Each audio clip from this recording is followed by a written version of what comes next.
Salut tout le monde et bienvenue dans votre centre. Je m'appelle Céline et je suis votre prof du français pro. Ma mission est de vous guider et expliquer comment travailler en français dans le secteur que vous aimez. Aujourd'hui, nous allons découvrir ensemble un métier qui nécessite beaucoup d'interactions avec des personnes étrangères. Ces personnes peuvent être souvent des francophones aussi, ce cours va vous guider donc pour parler avec eux d'une manière fluide. Oui, vous avez peut-être connu ce métier. C'est le guide touristique, une personne qui voyage beaucoup et rencontre souvent des personnes de différents pays et cultures. Il doit donc communiquer avec eux efficacement pour leur transmettre des messages clairs et des informations historiques intéressantes, tout en parlant leur propre langue. Nous allons découvrir la langue professionnelle utilisée souvent avec le touriste francophone pour leur guider et présenter les monuments historiques. Pour rendre cela plus amusant, nous allons voyager en Égypte, plus précisément au Saqqara, pour écouter le guide touristique Mohamed qui parle avec des touristes français lors d'une visite au désert pour découvrir la pyramide à degrés. Prenez attention aux mots, structures, adjectifs et temps verbaux qu'il utilise pendant son travail. Allons-y, bon voyage. Bonjour et bienvenue aux pyramides à degrés au Saqqara. Je m'appelle Mohamed et je serai votre guide touristique pour aujourd'hui. Il s'agit d'une visite guidée d'1 heure pendant laquelle nous remontons le temps ensemble pour se prolonger dans l'histoire pharaonique et découvrir la pyramide à degrés, le monument le plus important de complexe funéraire de Pharaon Djoser qui se distingue par son histoire merveilleuse. Suivez-moi s'il vous plaît. Tout d'abord, la pyramide à degrés ne semble pas aussi attirante et impressionnante que les pyramides de Gizeh.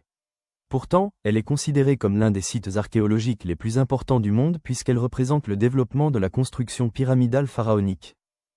Construite au XXVIIe siècle avant Jésus-Christ au cours de la IIIe dynastie par le premier architecte de l'histoire, Imhotep, la pyramide à degrés est la première pyramide construite en Égypte et elle est la première structure en pierre à grande taille du monde. Elle est donc considérée comme la plus ancienne pyramide du monde entier. Si on la compare avec les pyramides de Gizeh, on trouve que ses faces ne sont pas aussi lisses que ces pyramides, ce qui la distingue également. Concernant la structure de pyramide, elle consiste de 6 étages de taille décroissante. Cette structure semble unique et représente une grande évolution de l'architecture funéraire, ce que le pharaon Djoser voulait, l'innovation. À l'intérieur de pyramide se trouve un long couloir. À la fin du couloir et sous la base de pyramide, le corps du pharaon reposait, ce qui attire beaucoup de touristes. Pour avoir une expérience plus unique, vous pouvez monter au dos du chameau pour profiter d'une balade incroyable au désert. N'oubliez pas de prendre des photos aussi pour créer une mémoire précieuse. De plus, si vous avez besoin de se reposer un peu, on prendra le bus après cela pour visiter un petit café situé à Dachour qui est très proche de la région de Saqqara. Si vous avez des questions, n'hésitez pas à me dire. Merci pour votre attention. Comment avez-vous trouvé ce petit voyage? C'est vraiment intéressant de découvrir l'histoire pharaonique et ses monuments précieux. Maintenant, on va étudier un peu la langue professionnelle liée au domaine du tourisme que le guide Mohamed a utilisé avec les touristes français et je vais vous donner à la fin de vidéo des conseils pour bien réussir dans le métier de guide touristique. Tout d'abord, les tâches professionnelles de guide touristique se varient, en effet, il est responsable d'accueillir les touristes. Accompagner des groupes pendant la visite d'un site touristique et présenter l'attrait touristique. Décrire les monuments ou les artefacts. Répondre aux questions des gens et donner des renseignements. Donner des informations historiques et culturelles à propos des sites touristiques visités. Gérer les plaintes des touristes ou les comportements inappropriés. Présenter les activités qu'on peut faire dans les lieux historiques. Offrir de l'aide aux touristes pour qu'ils trouvent d'autres services convenables dans la région visitée, restaurants, supermarchés. Maintenant, on va voir les savoir-faire langagiers et les outils linguistiques essentiels qui aident à réussir dans les tâches de communication professionnelle liées au métier de guide touristique. Tout d'abord, pour se présenter et accueillir les clients, Mohamed a dit « Bonjour et bienvenue à Saqqara, je me présente, je m'appelle Mohamed et je serai votre guide touristique. » Ensuite, pour accompagner les clients et présenter la visite, on a entendu les phrases suivantes, il s'agit d'une visite guidée de, et mentionner la durée ensuite, pendant laquelle nous allons découvrir la pyramide à degrés. Ensuite, on peut dire aux touristes, suivez-moi s'il vous plaît, et installez-vous ici s'il vous plaît. Pour présenter les monuments historiques d'une manière attractive, vous pouvez utiliser des adjectifs qui correspondent aux monuments historiques visés. Par exemple, Mohamed a utilisé l'adjectif pharaonique et ancienne pour décrire la pyramide à degrés et son histoire. En outre, il a dit une histoire merveilleuse et une architecture funéraire, des adjectifs qui correspondent au site historique et au contexte de la visite. D'autres monuments peuvent aussi avoir plusieurs caractéristiques, il existe donc un monument médiéval, pharaonique, roman, isolé, spectaculaire, immense, gothique, effervescent et riche. Il existe également des règles de grammaire qui peuvent aider à mieux présenter les monuments historiques et les mettre en valeur.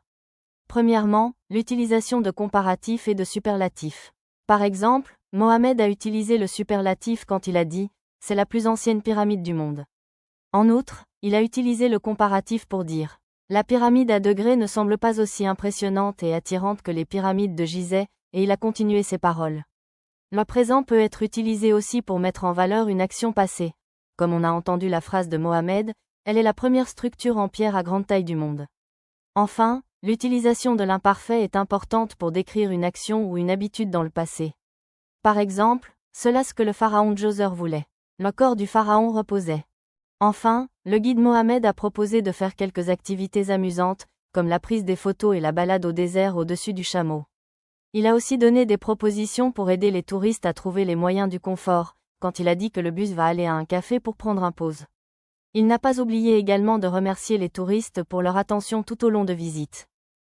Finalement, je vous donne des conseils riches pour mieux réussir en tant qu'un guide touristique. Premièrement, il faut maîtriser bien la communication verbale et écrite. Deuxièmement, l'utilisation du langage corporel et des gestes avec les mains est très importante pour mettre en valeur un mot précis et montrer un caractère plus actif. Troisièmement, essayez d'animer la visite en exprimant sa motivation et en parlant avec un ton plus clair et enthousiaste aux touristes. Quatrièmement, il faut être curieux et lire beaucoup pour mieux s'informer à propos des lieux et des monuments historiques visés. De plus, c'est important de mettre à jour les connaissances historiques, culturelles et géographiques à propos du site touristique visité. Cinquièmement, la maîtrise d'une langue étrangère est très essentielle, surtout de l'anglais avec une autre langue pour mieux communiquer et interagir avec un groupe touristique spécifique. Sixièmement, il faut être sociable, à l'aise avec le travail en équipe et capable de gérer les imprévus. Essayez aussi de raconter des anecdotes ou des faits historiques intéressants pour susciter la curiosité des touristes. Voilà, c'est tout pour le métier de guide touristique. J'espère que nos cours du français pro seront faciles et pratiques pour tout le monde. N'oubliez pas de voir les commentaires pour trouver le fichier PDF téléchargeable qui inclut tout ce qu'on a mentionné au cours aujourd'hui. Ce document vous offre également le vocabulaire et les termes dégagés liés au domaine du tourisme en français, ouvrez-le donc pour acquérir de nouvelles connaissances linguistiques. N'oubliez pas de vous abonner à la chaîne pour recevoir nos prochaines vidéos et mieux profiter de nos conseils pratiques destinés aux professionnels et aux jeunes francophones. Bonne chance et au revoir.